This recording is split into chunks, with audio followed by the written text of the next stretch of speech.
Welcome to mini foods Jaisingh. எல்லோருக்கும் வணக்கம்.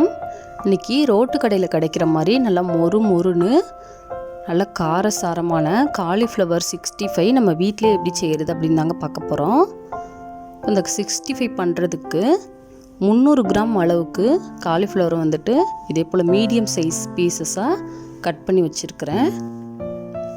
இப்போ இதை சுடு தண்ணியில் போட்டு எடுத்துக்கிற போகிறோம்.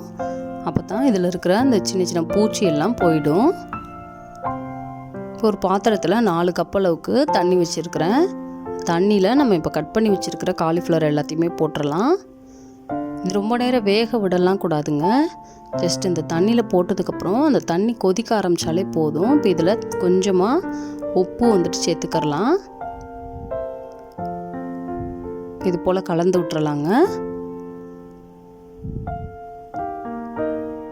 பாருங்கள், இந்த தண்ணி வந்துட்டு இப்போ கொதிக்க ஆரம்பிச்சிருச்சு. ரொம்ப கொதிக்கணுங்கிற அவசியம் இல்லைங்க. இந்த கொதிக்க ஆரம்பித்து இதே போல் ஏர் பபிள்ஸ் வந்துட்டு வந்தாலே போதும். இப்போ நம்ம அடுப்பை ஆஃப் பண்ணிடலாம். ஆஃப் பண்ணிவிட்டு இந்த தண்ணியெல்லாம் வடிகட்டி எடுத்துக்கிறலாங்க. இப்போ ஒரு பாத்திரத்தில் 1/2 கப் அளவுக்கு கார்ன்ஃப்ளவர் சேர்த்துக்கிறேன். 1/4 கப் அளவுக்கு மைதா, 1/4 கப் அளவுக்கு அரிசி மாவு சேர்த்துக்கிறலாங்க. 1/4 ஸ்பூன் அளவுக்கு கரம் மசாலா சேர்த்துக்கிடுவோம். 1 ஸ்பூன் அளவுக்கு மிளகாய்த்தூள் வந்துட்டு சேர்த்துக்கிறலாங்க. உங்களுக்கு தேவையான அளவுக்கு காரத்துக்கு நீங்கள் மிளகாய்த்தூள் வந்துட்டு சேர்த்துக்கோங்க.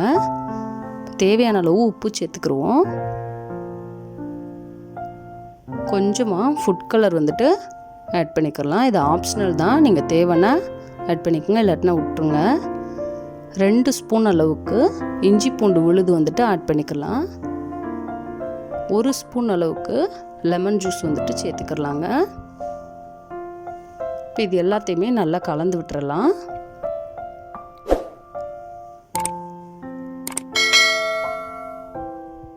இதே போல் கையை வச்சு நல்லா கலந்து விட்டுட்டு இதில் கொஞ்சம் கொஞ்சமாக தண்ணி சேர்த்துக்குருவாங்க. நல்ல ஒரு திக்கான தோசை மாவு பேட்டர் மாதிரி இது வரணும்.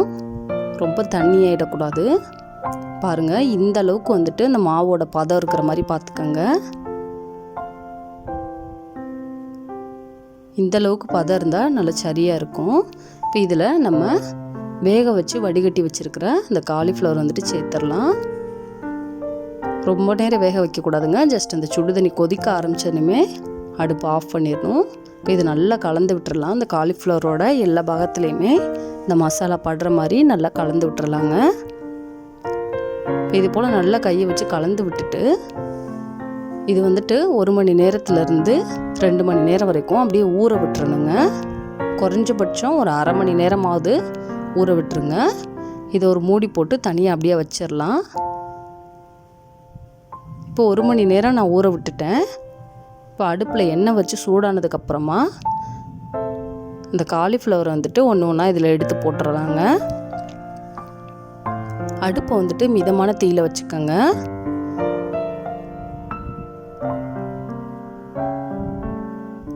இது போல் அப்பப்போ நல்லா கலந்து கொடுத்துக்கோங்க. ஒரு 5 நிமிஷம் வெந்தாலே போதும். நல்லா கிறிஸ்பியாக ரெடி ஆகிடும். அவ்வளோதாங்க, நல்லா வெந்துருச்சு. எவ்வளோ சூப்பராக கொஞ்சம் கூட அந்த மசாலாலாம் உதிராமல் எவ்வளோ அழகாக வந்திருக்குதுன்னு பாருங்கள். சாப்பிட்றதுக்கு ரொம்பவே டேஸ்ட்டாக இருக்குங்க. இந்த வீடியோ உங்களுக்கு பிடிச்சிச்சின்னா லைக் பண்ணுங்கள், கமெண்ட் பண்ணுங்கள், உங்கள் ஃப்ரெண்ட்ஸ் அண்ட் ஃபேமிலிஸ்க்கும் ஷேர் பண்ணுங்கள். இதே போல் சிம்பிளான ரெசிபிஸ் வீடியோ தொடர்ந்து பார்க்குறதுக்கு மறக்காமல் நம்ம mini foods Jaisingh channel subscribe பண்ணுங்கள். தேங்க்ஸ் ஃபார் வாட்சிங்.